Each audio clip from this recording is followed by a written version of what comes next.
Nosso próximo palestrante, senhor Oswaldo Carvalho, é pesquisador associado do Earth Innovation Institute, ele é biólogo e doutorando em manejo de biodiversidade pela University of Kent, Grã-Bretanha. Há 20 anos tem concentrado suas pesquisas na Amazônia brasileira, avaliando os impactos das mudanças de uso da terra nas populações de grandes mamíferos e no desenvolvimento de ações para conciliar conservação de biodiversidade e produção rural. Desde 2012, é membro do Comitê Executivo da RTRS, representando a sociedade civil, com o tema que nos será exposto agora, em direção à certificação em nível regional.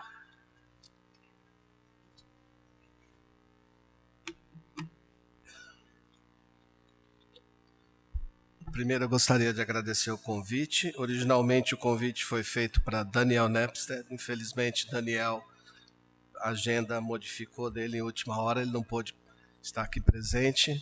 Eu vou tentar substituí-lo à altura. Então, obrigado pelo convite. Eu queria apresentar para vocês uma nova ferramenta que nós estamos desenvolvendo, que se chama Sistema de Desempenho Territorial. Então, originalmente, nós estamos trabalhando para desenvolver essa ferramenta no Brasil, mas a ideia é que ela possa ser adotada também em outras regiões. Então, pensando em Brasil, a gente teve, praticamente nos últimos 10 anos, uma acentuada, diminuição nas taxas de desmatamento. Então, a gente conseguiu, através de várias ações, tanto do governo, moratória de soja, mercado restringindo a compra de soja produzida em algumas áreas de novos desmatamento. Então, várias pressões que restringiram e conseguiram, que resultaram em taxas bastante... diminuição de taxas de desmatamento na Amazônia brasileira, em algumas regiões até de 80%, 90%. No entanto, todo esse avanço que conseguiu na diminuição de desmatamento, ele está atualmente numa posição um pouco fragilizada. A gente tem o fim da moratória agora começando a acontecer, vai acabar no fim do ano. Você tem já ações do governo, já não tem o poder que tinham no passado. Então, a gente está numa situação um pouco frágil em termos de manter essas taxas de desmatamento no nível baixo, se a gente não consegue desenvolver e implementar incentivos reais que cheguem lá no chão, lá para o produtor rural. Mesmo que esses incentivos atualmente existam, eles são bastante pulverizados e às vezes nem cheguem, eles existem no papel, mas com uma certa dificuldade de chegar até ao produtor. Então, para facilitar um pouco essas iniciativas, unificar um pouco essas várias iniciativas que já tem e também produzir outra, nós estamos desenvolvendo o que nós chamamos de sistema de desempenho territorial. Para desenvolver esse sistema, nós estamos concentrando a atividade em quatro atividades. Primeiro, consenso. Todo o processo ele vai avançar com a participação, ele tem avançado, não vai avançar, a gente já começou a fazer isso, através de consenso entre todas as partes, todos os atores ligados à produção, no Brasil, não só de soja, mas pecuária, outro commodities também, estão participando dessa mesa, nesses diálogos, e então os avanços e as definições desse sistema, eles vão ser feitos através de consenso. Então, consenso é uma palavra-chave para esse sistema. E também, como eu falei, a necessidade de ter esses incentivos para garantir esses níveis de desmatamento baixo, garantir ganhos de sustentabilidade para o produtor, também prevê o desenvolvimento e implementação de incentivos que cheguem até esse produtor. Para monitorar todo esse processo, nós começamos a desenvolver uma plataforma. Eu vou falar um pouquinho, mostrar um pouquinho mais dela daqui a pouco, que basicamente vai fazer uma avaliação do desempenho socioambiental de regiões. Então, a gente está propondo sair um pouco do foco de propriedade para você trabalhar numa área um pouco maior, que pode ser município, pode ser área de atuação de uma planta, pode ser um estado e pode ser, inclusive, uma nação em algumas situações. E a última etapa seria, quando a gente tiver isso mais pronto, ir fazer os projetos pilotos para a gente testar essas ferramentas e também fazer os ajustes necessários. Quais seriam as vantagens de ter essa abordagem territorial e não em propriedade? Primeiro, a gente está assumindo que a gente vai conseguir juntar essas várias iniciativas que existem, né, que definem o sucesso e sustentabilidade. Então, você consegue colocar tudo num instrumento só. E, ao mesmo tempo que você junta os esforços dos diferentes setores. Então, não fica a atuação individualizada por setor no processo. E também o alvo não é um simples produto, ou um único produto, ou um único commodity. Ele vale para pecuária, ele vale para soja, pode valer para madeira, para milho. Então, ele tem uma abrangência bem maior. Ilustrando um pouco o que eu estou falando, e o que seria o diferencial de uma abordagem territorial, o que a gente tem hoje, então, seria uma propriedade.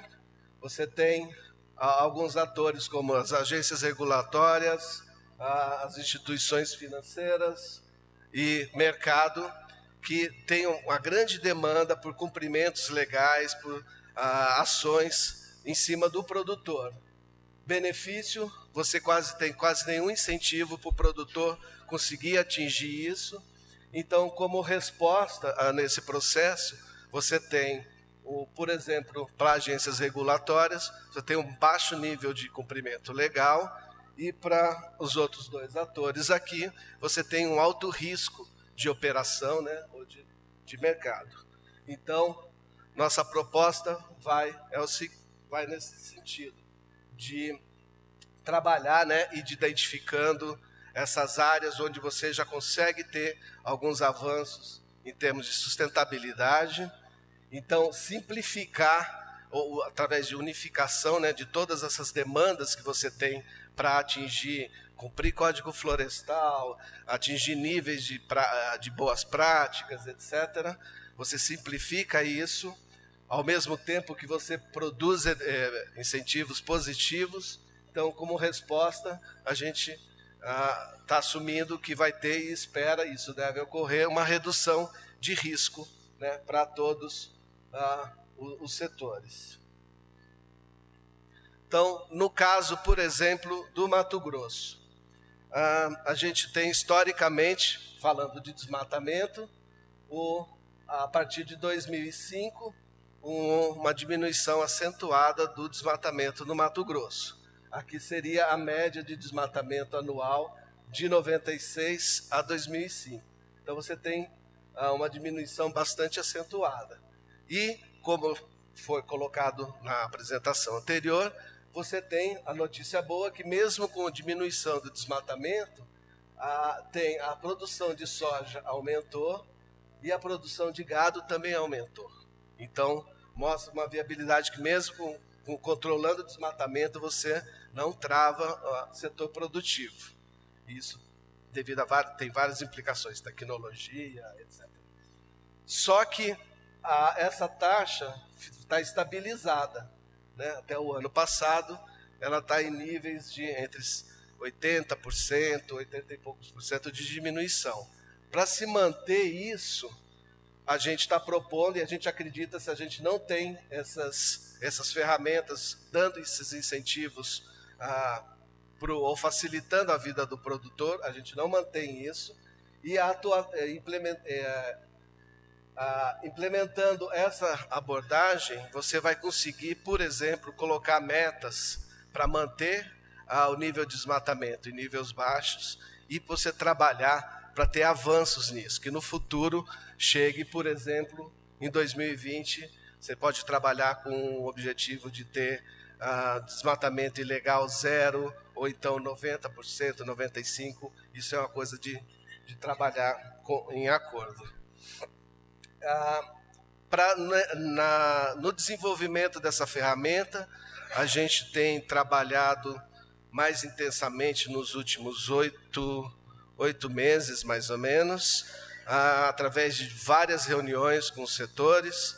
A participação tem sido bastante estimulante. A gente tem os mais importantes representantes do setor soja, você tem o pessoal de frigoríficos, governo, os de suprimentos, mercado, várias ONGs, banco, as mesas redondas. Então, como a gente esperava, e estamos felizes que vários grupos estão participando, estão juntos, discutindo, para chegar nesses consensos e desenvolver a ferramenta.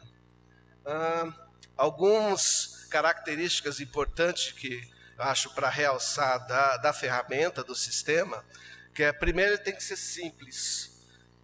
Tem várias ferramentas que foram criadas recentemente, mas às vezes ela é muito complexa, é ferramenta cara, é difícil de implementar. Então a gente está trabalhando com ter uma ferramenta simples, de baixo custo, criada a partir de coisas que já existem. A gente não quer ter que fazer grandes análises para poder fazer essas avaliações. Esse sistema vai ser de propriedade coletiva. A Earth Innovation é o facilitador, a gente está promovendo e quer que isso se deslanche, mas a gente não é o dono disso. O dono é todo mundo, isso é uma criação coletiva. E outra característica importante é o potencial que ela tem de juntar, né, os diferentes atores. Você põe numa mesma ferramenta mercado, parte governamental e a parte financeira também. A ferramenta também prevê que ela seja progressiva. Então, você começa uma coisa muito simples, mas você pode, em prazos de tempos, colocar novos cortes, novos índices que você tem que atingir. Então, você pode fazer melhorias nela, né, para atingir novas metas. Escalonáveis, ela tem que ser escalonável, então ela pode ir, como eu já falei, do nível do município até uma jurisdição um pouco maior, como uma nação, por exemplo. E também ela tem que fortalecer a coisa lá no chão, né? O produtor, uma coisa mais regional, pontual. Quem são os potenciais usuários dessa ferramenta? Então, o governo pode usar essas análises na elaboração de políticas públicas. As próprias agências regulatórias podem usar essas avaliações para poder trabalhar em incentivos para produtor, etc. O mercado, ele pode usar essas análises, essa ferramenta, para avaliar possíveis investimentos, riscos, a mesma coisa, risco para o setor financeiro, e para produtor pode ser um caminho para facilitar ele em acesso a plataformas de certificação ou mesmo de pagamento para serviços ambientais. Falando um pouquinho mais de plataforma, como seria essa plataforma, eu vou fazer um exercício que a gente fez, isso aqui é bastante preliminar, mas apenas para vocês terem uma ideia de como seria essa ferramenta.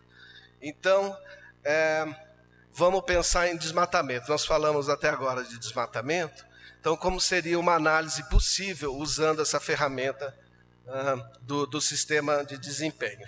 Então, por exemplo, Você vai acessar isso num site e vai clicar meio ambiente, eu quero ver floresta, eu quero saber história de desmatamento, que tipo de, como que eu quero que seja apresentados os dados, né? Se é gráfico, tabela, mapa. Você escolhe o período, qual é a unidade que você quer, a região, e você tem um resultado rápido sobre isso. Então, isso, taxa de desmatamento na Amazônia brasileira.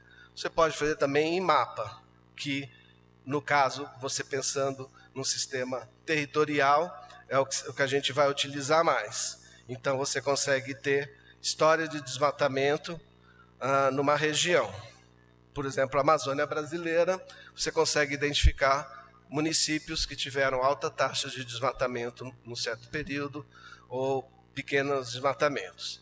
Então, trabalhando numa escala um pouco maior, incluindo outros parâmetros, né, outros indicadores. Então, desmatamento, desculpa, está errado a palavra ali, produtividade, incluindo, então, produtividade e trabalho escravo. Então, fazendo uma análise um pouco maior, né, socioambiental. Então, através de banco de dados já existente, no caso PRODES e IBGE, desmatamento, a gente fez um pequeno exercício para tentar nivelar, você tem tamanhos diferentes de município, histórias diferentes, então a gente criou algumas categorias de município, levando em consideração o tamanho da cobertura florestal e as taxas de desmatamentos. Então a gente criou 3 tipos de município. Município consolidado, quando você tem baixa cobertura florestal e altas taxas de desmatamento no passado. Municípios remotos, como tem bastante cobertura florestal e pouco desmatamento. E fronteira, onde você tem um desmatamento recente muito alto. Então, mapas como esse a gente consegue gerar facilmente, né, num território de municípios na Amazônia. Quais são as áreas com cobertura florestal grande ainda, quais as pequenas, a história de desmatamento, o desmatamento histórico nessas áreas, quais são os municípios com os diferentes padrões.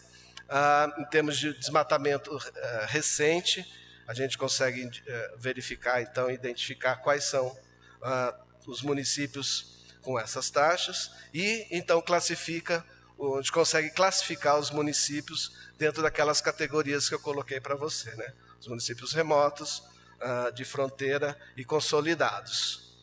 Então, azul, os consolidados, amarelo de fronteira e o verde, os de área ainda remota.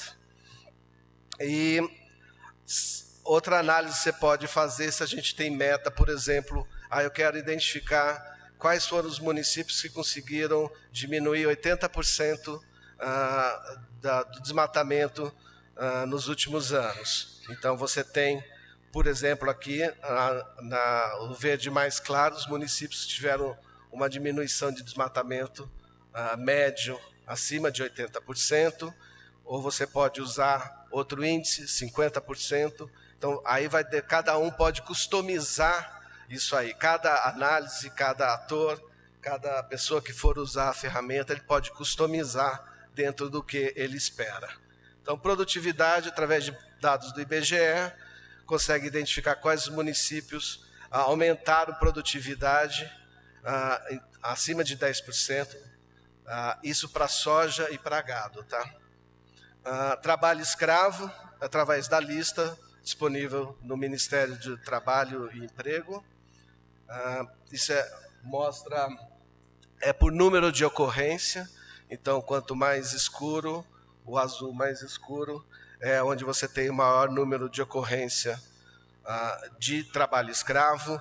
É um fator interessante, eu vou voltar um pouquinho mais depois na análise. Então, quando a gente combina todos esses índices, então a gente consegue identificar, por exemplo, quais são as áreas que conseguiram desmatamento acima de 50%, diminuir desmatamento acima de 50%, produtividade aumentada em 10% e sem trabalho escravos. Então, são os municípios em verde. Aí, nós fizemos uma outra análise, excluindo o trabalho escravo. Então, você tem um número, claro, muito maior. e a gente explica por que a gente fez essa análise, mostrando os cuidados que tem que ter nesse processo. Por exemplo, o trabalho escravo, você avaliando a lista apresentada pelo Ministério, a grande maioria das ocorrências é na área urbana, não é na área rural. Então, com certeza a gente vai ter que pensar, se quiser incluir trabalho escravo, algum outro fator para reavaliar isso. Por exemplo, em vários municípios, prostituição era a causa de ocorrência de trabalho escravo. Então, qual a ligação isso com o setor produtivo, né, com o rural?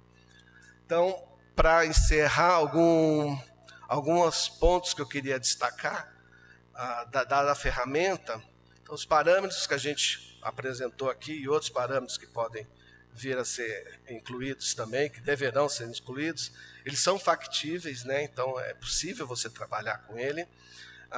Tem a necessidade de incluir novos parâmetros, né? Para você poder atingir a demanda dos diversos setores e integrar, isso é muito importante, integrar com o sistema já existente. Por exemplo, frigorífico, muitos frigoríficos já têm uma análise um pouco parecida com isso. Então, a nossa missão é um pouco como a gente faz para juntar essas iniciativas todas numa ferramenta só.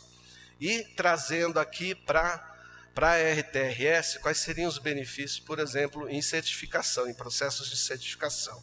Então, diminuiria custos, né, através de identificação dessas áreas.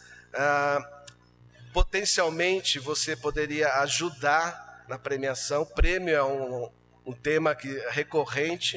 O mercado parece não estar querendo pagar, não está disposto a pagar alto prêmio para certificação, pelo menos para a soja. Então, se a gente consegue desenvolver esses incentivos que o produtor consegue ganhar em outras áreas, por exemplo, em agências regulatórias, o banco dá uma taxa especial para ele, um crédito diferenciado. Então, ele vai ter ganhos em outros setores, não fica dependendo só do ganho da certificação. E ele é um instrumento bastante fácil e para desmatamento bastante robusto para a gente poder avaliar desmatamento, que é um tema que tem sido bastante recorrente e importante para todos nós. Obrigado.